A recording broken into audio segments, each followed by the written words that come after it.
Hi, G'day, how's everybody. it going? How's it going, Chloe? Do you want to do that Good. again? Do you want to do that again? Hang on a second. So sorry. That's all right. That's my bad for just doing it, like boom, throwing it at you, but whenever you want. Hi, everyone. Welcome to Up Late with Glenn and Chloe. A fun little video that we like to do on the weekly basis, and we like to talk about movies. We sure do. That intro was nowhere near it. as good as the intro that you did before we did it again. Like, hey, What's the point of the take two? I'm dedicated to never doing a perfect take. Like, it's never. You'll never get one with me either. So no, it's not. It's not you. It's both of us. It is collectively us. But Chloe said it all. Hi, everybody, and welcome. Hi, welcome. Yes. Now I just Glenn and Chloe. A little bit of let's just get down to business to begin with, because I just want to let people know that if you're one of the people that have been following us on Instagram, we're probably going to be pulling the pin on the Instagram videos, simply because Instagram has been a real biatch, and it's been so problematic and difficult to get videos up lately that I can't be bothered with it anymore. So I mean, if you're watching this, you found us in another way, possibly on our YouTube or our Facebook, or even our website, goodmoviemonday.com. So yeah, Xnay on the Instagram. Disappointing Insta. Get your shit together. It really is disappointing, and it's not just an us thing. That seems to be like something they've changed worldwide to making it difficult for people, and I just haven't got time to fuck around with that shit. No, we got more important things to do. Damn straight. Like talk about movies. That's exactly right. And if you actually go back and listen to what I just said, that came out of my mouth in a very disjointed and non-movies. Oh, mate. Alrighty. Well, this is my. It must be said, it's my favorite time of the week. I love hanging out with you and talking about movies. And me too. Yeah. Do you have anything that you want to talk about this week? Have you been across the news? I suspect you've had a busy one. I've me, I'm always busy, but it's just been a lot of trailers for me this week because I have been so busy. But I did get a new one in this week, a new movie. It hasn't been out all that long. That's 2 for 2 weeks in a row. I know. I'm getting there. It's quite a new one. It's only kind of just dropped to Netflix. It's a new animated film for the children called The Sea Beast. I've seen the promos for that one. I haven't watched it, but what was it like? I don't know if animation is just getting better or like they just keep knocking it out of the park, because this was brilliant. It was there it is, everyone. Brilliant. I think of some more adjectives. That's right. It was brilliant. It really was. It had very How to Train Your Dragon vibes. Very Pirates of the Caribbean. It was really awesome. I loved it. Well, cool. Yeah. I've got nothing to say about it because I haven't seen it, but I'll take that suggestion on board. When it lines up on my little algorithm, I'll probably press play. The only thing I will say about it is I didn't love the design of like the main sort of sea creature protagonist. I didn't love the design of it. It kind of annoyed me. Well, you know what? That's an imperfection, and you were annoyed, so it wasn't that brilliant. No, it was still pretty brilliant. Okay. There was like sea shanties and pirates, and it was just great. It was fun, it was brilliant. A fun time, and the animation is just. I'll stop saying that. I'm just teasing you. But yes, it's got Carl Urban, who does the main voice of the main protagonist, Jacob, I think it is, who you might know from like The Boys and stuff like that. And directed by Chris Williams, who I think did like Mulan and like Frozen and cool. Big Hero 6, all those kind of movies. So yeah, it's get onto it, I reckon. Carl Urban, aka Dredd, Judge Dredd, absolutely legend. He's I believe returning to the Riddick franchise for the number 4. Coming up in a few weeks, we're talking to the director David Toohey on the show about his movie Below, but we also talk about the Pitch Black Chronicles of Riddick saga, and he talked about Carl Urban returning to that. So there's something for people to look forward to. Is Riddick, is that the one with Vin Diesel? Yeah. Yeah, cool. Very cool. So we talked to that director, and that's coming up soon. We haven't locked in the date for that, but it is on its way for sure. Well, that's exciting. Speaking of animation, did you read this week that the latest of the Disney live action movies to be done is Lilo and Stitch? Fun! Really? Yeah. Now, do you say Lilo and Stitch or Lilo and Stitch? Lilo and Stitch. Same, because he says Lilo in the movie, but I've heard people talking about Lilo and Stitch. I'm like, Lilo is something you lay on in the water. Yeah. Like, I mean, there's a movie in itself, really. Like, I hope they're not close to you because they're dum-dums. No. Are they friends of yours? Because you need new ones. They, as of next week, are former viewers. Oh. I mean, each to their own, guys. It's fine. But no, it's definitely Lilo and Stitch. I mean, I'm impartial to any kind of news about a live action Disney film that's, adapted from an animated. They're kind of irrelevant to me, but there've been good ones and bad ones. So this could be either or, and it will be what it will be. I'll probably wait until I can catch it for free on Disney Plus or something. If they nail the Little Mermaid, they'll nail Lilo and Stitch. I've got my concerns about Little Mermaid. That's a really difficult one, I think, to adapt. I mean, there's been live action versions of it before, obviously not Disneyfied or anything like that, but I don't know. I don't know. That's a movie of Disney's I'd prefer just keep it animated. It's my favorite. Mm-hmm. I'm definitely afraid of the ocean, hence why I love, Pirates of the Caribbean and all those movies having to do with the ocean, because they do things that I can't do, and I'm just absolutely enraptured by it. But Little Mermaid is one that I'm kind of with you, where I'm a little bit worried about how it's going to turn out, because I do, me, when I love an original so much, I do get worried about how people are going to adapt it or sequel it or whatever. I don't know. I'm just not so worried. I just don't have huge concerns about it. I'm obviously interested how they're going to do it, but see, that's the thing. Like, I find it kind of absurd when you get people having conversations and we're an exception to that because we're not doing it. But when people say stuff like, I'm really worried about this film, or I'm scared it's going to be crap, it's like, it's a fucking movie to start with. And two, how can your expectations be high when it's just an adaptation of a Disney cartoon? Like, just temper those fucking, That's hard though, because I identify with those people in a way, because movies was how I identified my feelings towards things, and I got really, really, really into them, and they meant a lot to me. So when I got to introduce a movie to somebody that was important to me, that was a really special moment. I'll always remember moments like that. And I think that's why, because people feel like it is a huge part of their life, and that's just that makes perfect sense. And I think any one of us that revolves in these movie circles that have podcasts or videos that we do every week, we feel the same way. Movies are a very important part of our lives. But I guess what I'm getting at is, like, if you're so passionate about an original that you have a very close attachment to, that's not going to change. Like, that original is always going to be there, and you're always going to feel the same way about it. So when they go and make a new adaptation, it's something you can ignore just as much. Like, it doesn't affect what was before it. You know what I mean? Yeah. Unless you have nothing else in your life. If you have nothing else in your life and that is your life, it's kind of a different story. But I get your point completely. I do. I get it. But I can also really identify with those people, because I don't know, it just kind of feels like a part of our identity, and it's really important to us that people don't fuck up our identity, kind of, in a way. Okay, well, I get that, and I totally get that. I'm just having a bit of a laugh. But speaking of like things that people are attached to emotionally and probably more nostalgically, is the Munsters, and the trailer for the new Munsters dropped, which is Rob Zombie's new film. It's fucking abysmal. The trailer is disgraceful, and I cannot believe that Universal Pictures have attached their names to this one. Like, it starts off with that Universal globe, which is that stamp of quality right there, supposed to be.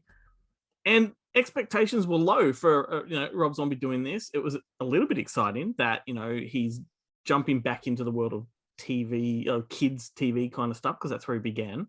But I don't know, it's just awful. It's trailer park awful. It's just disgraceful. I have not a lot of experience with Rob Zombie, and I have no experience with the Munsters, but I did watch this trailer, and I did not understand it. No, it doesn't make sense. It whatsoever. doesn't even look like a trailer. Like, it looks like a mashup of scenes that almost look like cutting room floor scenes. I don't even buy it as a trailer. And it relies on two factors. Either you know Rob Zombie's work, or you're very familiar with the Munsters. Because if you know either, then you're fucked. Yeah, it didn't appeal to me whatsoever. So speaking to that person, no, it just looked like like they threw something at the screen. Like they just got a whole bunch of stuff and then just like put it in a ball and just like fucking threw it at the screen and we're like, there you go.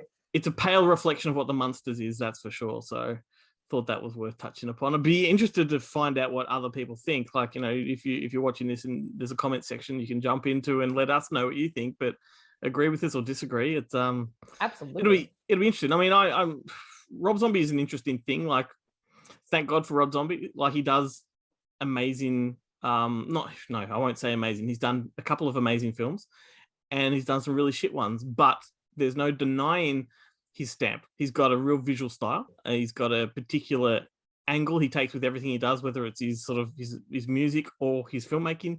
It's undeniably Rob Zombie. So he's got a voice and that's cool. This just looks like bottom barrel scum sucking crap to me. Like, it's just, yeah. When Rob Zombie's bad, I'm pretty vocal. When he's good, I'm also very vocal. So, yeah. Who's the main woman in it? She kind of reminded me of Evan Rachel. No, that's Rachel Cherie Wood. Zombie Moon. That's his wife, and she's in everything he does. Like, he casts her in the lead female role in anything he does, and that's become a bit of a joke because she's not a good actress. She's never been a good actress. She's been okay in a couple of his films, but she usually diminishes those stories pretty severely. Yeah.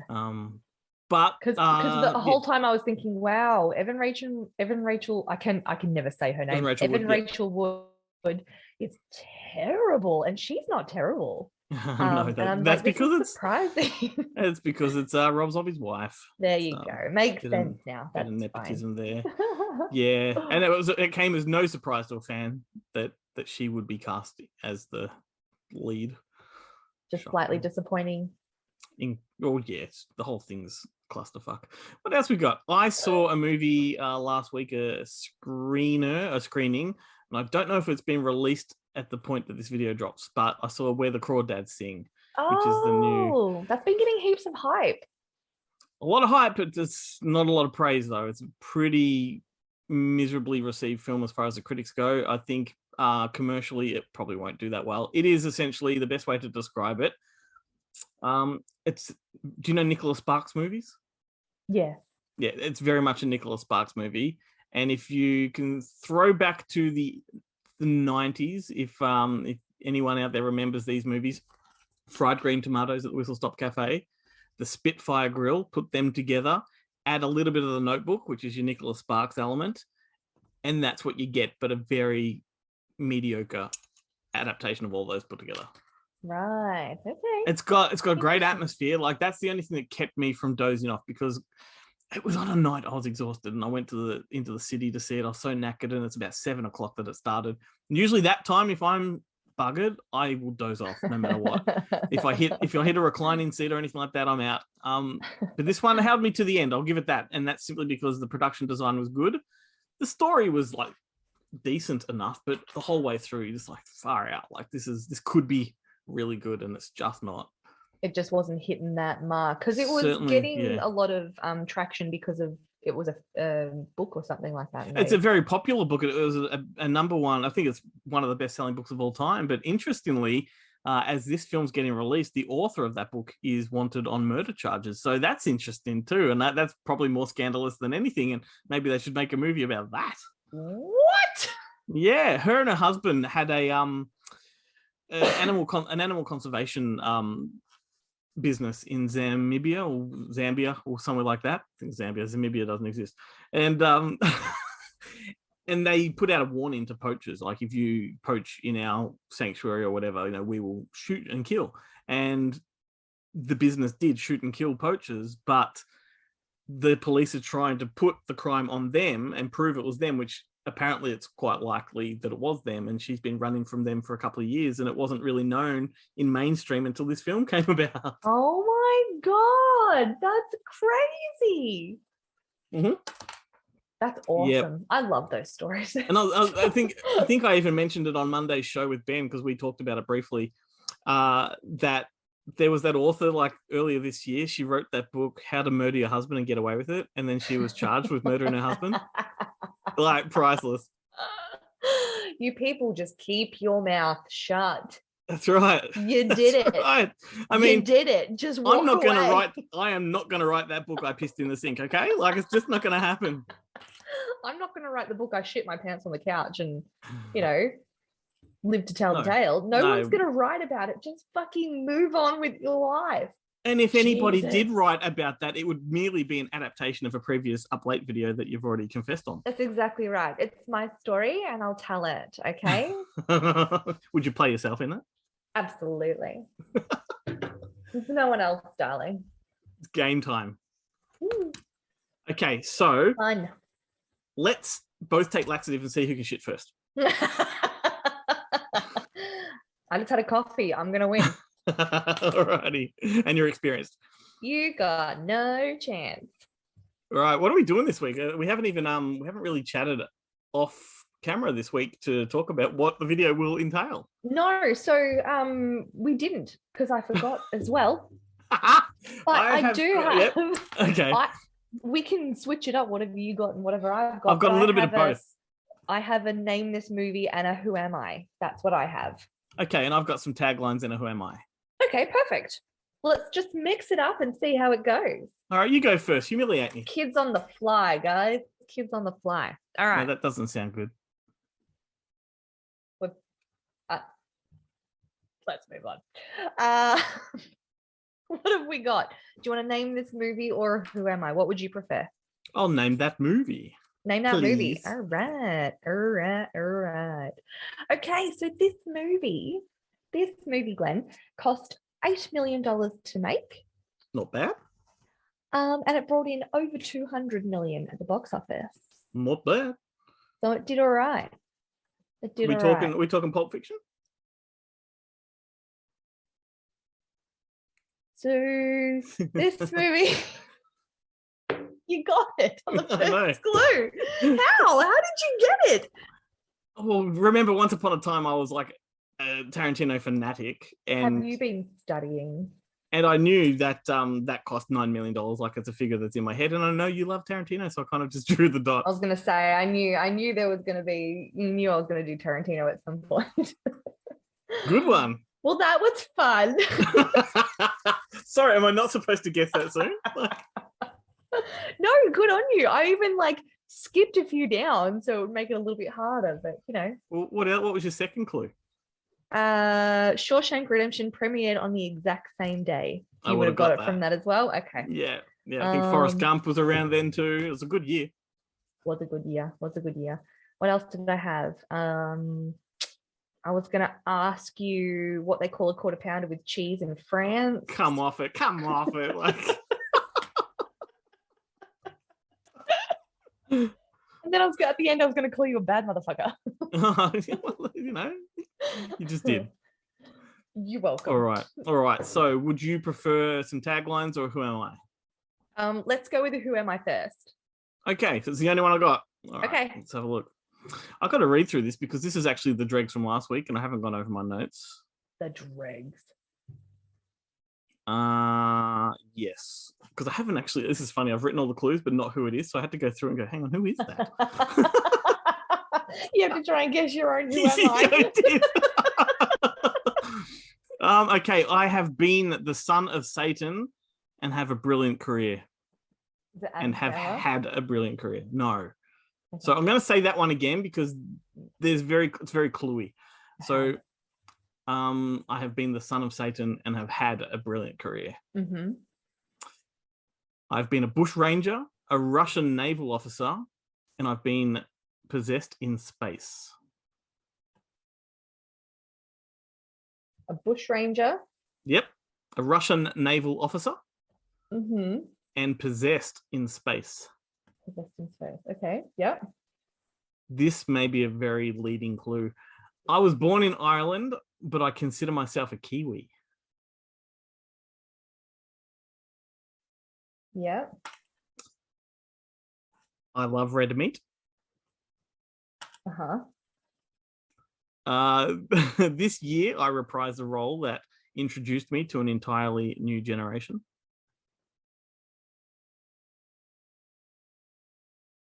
Yep. This is my last one. What do we got there? Aussie films of mine include Sirens, Death in Brunswick, Dead Calm, Evil Angels, The Daughter, and Palm Beach. So is it Russell Crowe? No. Oh, it's what? It's the other New Zealand actor. Mel Gibson. No, because he's not from New Zealand at all.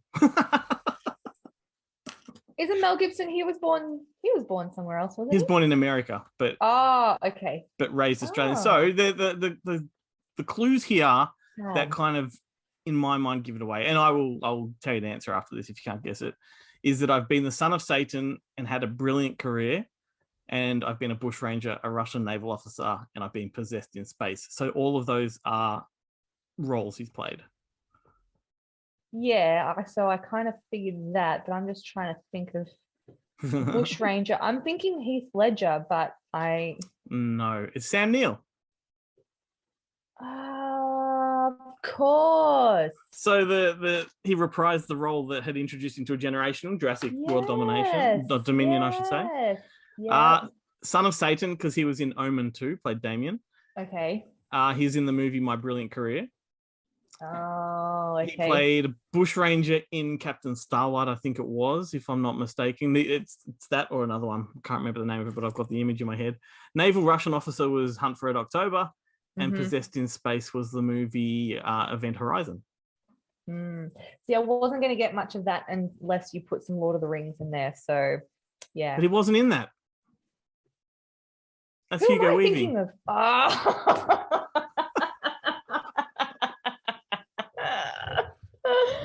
Completely other person in my head then. Awesome. Going great. Going great. Not Hugo Weaving then. No. Though you have to admit, they do look kind of similar now that you think about it. They've got a very similar profile. They've got, I think it's pointy eyebrows. And like an angular face. A chiseled kind of face. Yeah. I do agree. Like if you had put a blonde wig on Sam Neill, he could have played his brother in Middle Earth and Elf, whatever you call it. Yeah. Well, that was a good one. Nice. It wasn't a bad one, but like I'm looking at it now and I'm recognizing that there's a lot of titles there that you probably don't know of. So probably one that I know. But I liked it because I learned something. So there you go. Yeah. All right, I'll do my Who Am I? All right. Who am I? All right. So this person is very active in the mental health community specifically for bipolar awareness and education, as this person's mother did suffer greatly from bipolar disorder. Starred in a franchise that was so popular that their character, along with other characters, were immortalized in the form of stamps. Was it Chris Pratt? No. Okay. Both the mother and the father are celebrities. Their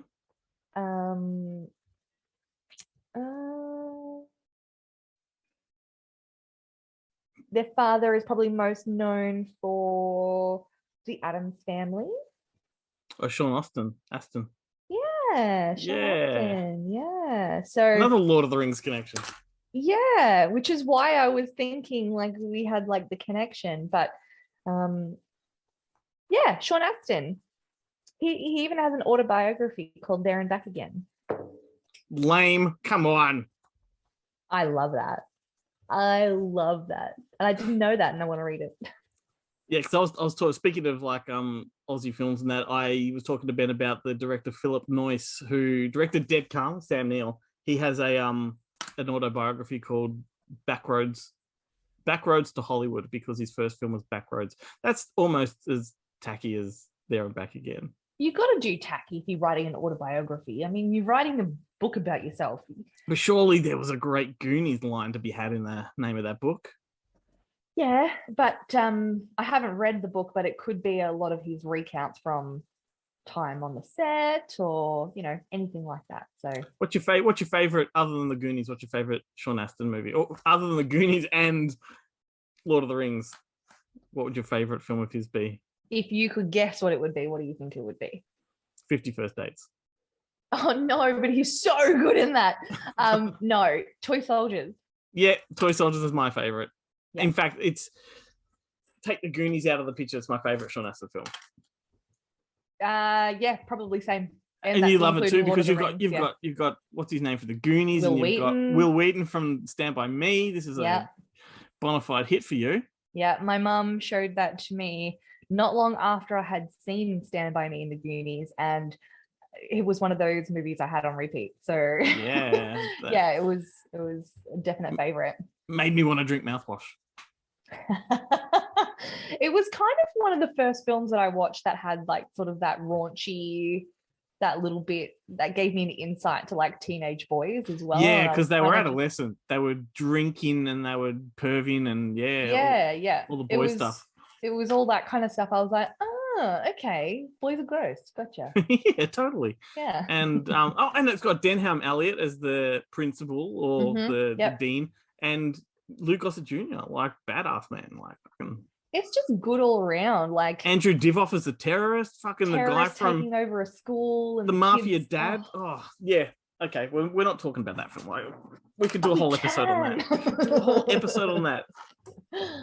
Oh gosh, and I do love Rudy, but I love Toy Soldiers more.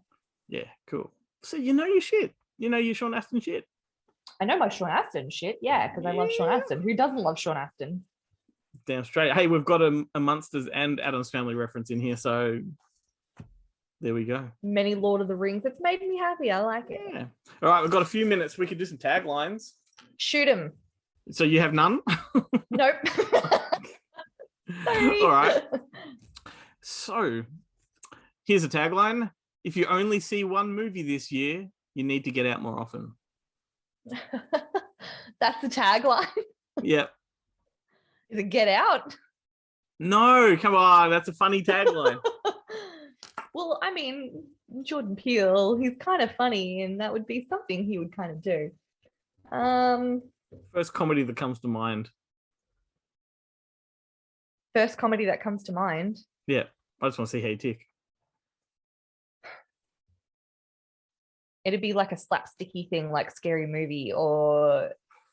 Close. Close? Not another teen movie? Colder.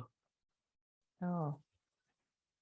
Go back before Scary Movie. Like a Wayans Jr., like a Wayans Brothers. It's Naked Gun. Move on. Oh, okay. Spending too much time on this, Chloe. Let's move on. Jesus Christ. Escape or Die Frying. You got it. You spoke about the lead actor before. It's in my brain. Escape or Die Frying. Fuck. Move on to the next one. I'm going to get it. Move on to the next one. You've forgotten the cheese. Yes. Well, grab it. But another one of theirs. Die Frying. Chicken Run. Yeah. That's not where I was going whatsoever. No, but I wasn't going to let that one go to you. Got it. That wasn't what I was going to pick. Oh, fucking hell. All right. What about Nice Planet? We'll take it. Sorry. Professional. Technical difficulty, guys. It's Our Planet, let's take it. No, nice planet, we'll take it. That implies an invasion. Yep. It's not like District 9 or something like that. No. What's I reckon tagline. Evolution? No, but that's you're on the right track. But it's a really hard game, the taglines one, I've got to say. Yeah, because I find it really hard. Conspicuous. Yeah. Good word. Yeah, no, I have no idea. That one's Mars Attacks. Yep, okay. Yeah, yep. I can maybe squeeze a couple more in here. Here They Grow Again. Little Shop of Horrors? Well, you're pretty close. You're pretty close. Here They Grow Again. What's close to Little Shop of Horrors? I don't know. That's a sound effect from the movie. Oh. No. Gremlins 2. Oh, I haven't seen any of the Gremlins, remember? Get on it, because you can't be a Goonies fan without being a Gremlins fan. No, have you heard my Gremlin story? We've got time for that. That's a story for another day. It's a story for another day. We'll keep the viewers coming. Okay, that's on my notes for first thing we talk about next week. Okay, all right. But gotta keep them coming back somehow. Glenn, when you pour water on them, they multiply, which you probably know. But the sound effect when they pop off is like. Oh. Yeah, it's a visual gag for people that know the film. There you go. Oh, I can't wait for next week. Well. All right, we've run out of time. I could happily make these a 2-hour episodes, but we just haven't got time, like in personal lives and stuff. You know, dang. But that was fun. I learned heaps on this one. I like that. See, once again, I can never tell if you're patronizing me. I'm not patronizing you. I'm not. And I'm actually like so impressed that you got Pulp Fiction on the first clue. Second clue, I think it was. Nope, it was the first clue. Was it? Mm-hmm. Are you sure? Mm-hmm. No, because I reckon you said clue. 2. You're getting better and better each week. There we go again. I'm not being patronizing. I'm trying to be sincere. Thanks, Mum. Do I need to change my face? I'm really proud of you.